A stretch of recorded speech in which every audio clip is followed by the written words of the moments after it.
Retired Colonel William W. Vonderschmidt grew up on a farm near Hiawatha, Kansas.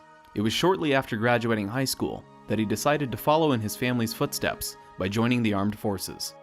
I was always interested in military history from the time I was old enough to be interested, and my dad and three of my uncles served in World War II, so I guess I was always interested in what they did. And I was out of school about a little over a year, and a couple of my friends, the draft was breathing down their neck and they were going to join the Guard, and so they kept talking to me, well, you better join. So on the 30th of September, the last day of the fiscal year, the three of us all joined the unit there in Hiawatha.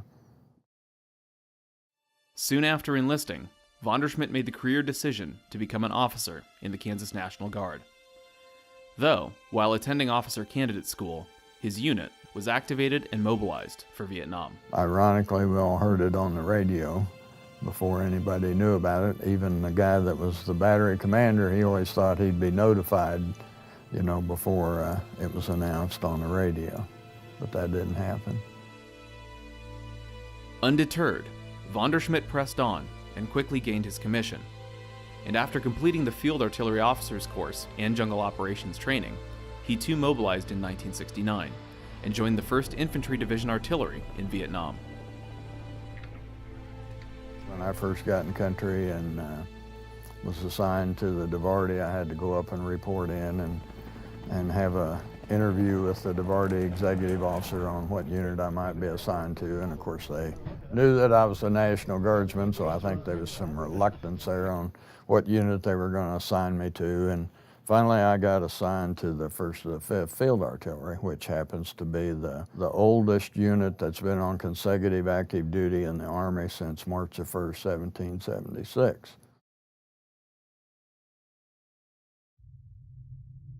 In the 12 months spent in the jungles of Vietnam, Vonderschmidt and the men of the 1st of the 5th Field Artillery were engaged in numerous battles.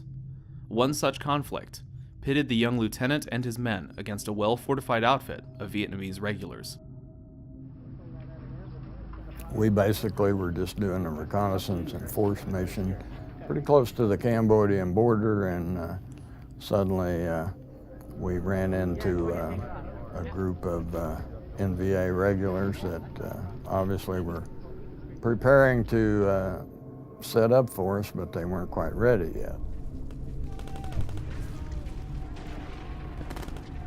That battle actually lasted all day and into the night and up into the next day, but sometimes I was getting pretty concerned that they were getting pretty close to some of our flanks, so I had to move around to where I could best adjust artillery.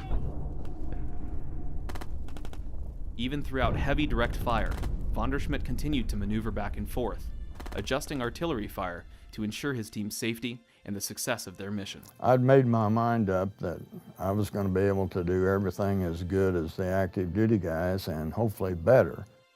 My artillery battalion commander told me that he had quite a bit of reluctance when he assigned me out to this unit as a forward observer, but he said those days are long gone, and well, that made me feel pretty good that he had a lot of confidence in me.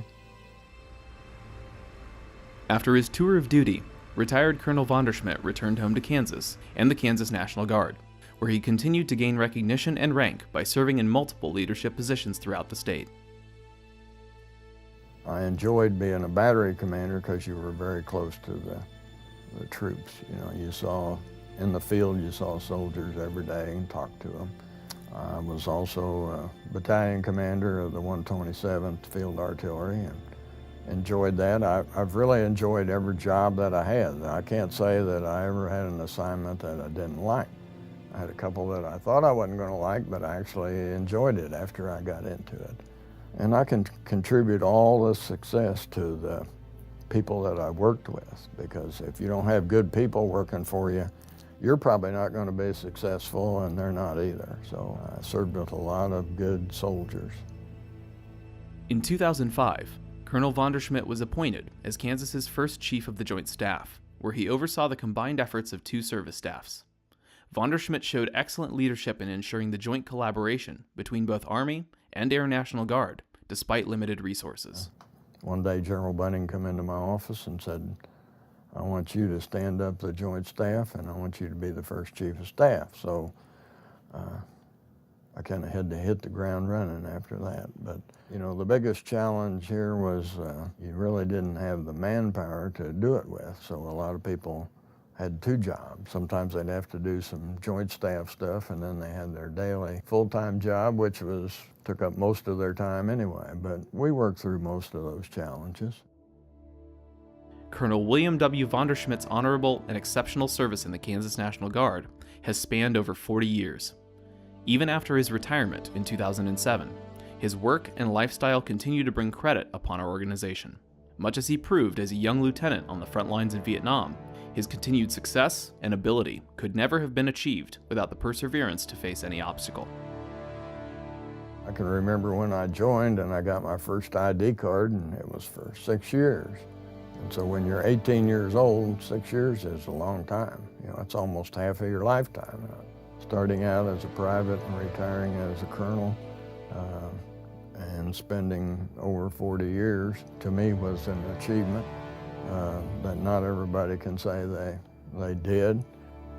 I couldn't have done any of it without the help of my wife and all the good people that I served with. Yeah, I mean, if you think you're really important, put your hand in a bucket of water and pull it out and see how big a hole's left.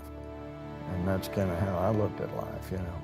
I was fortunate that my parents were a good Christian family and installed values in me at an early age that have stayed with me all my life.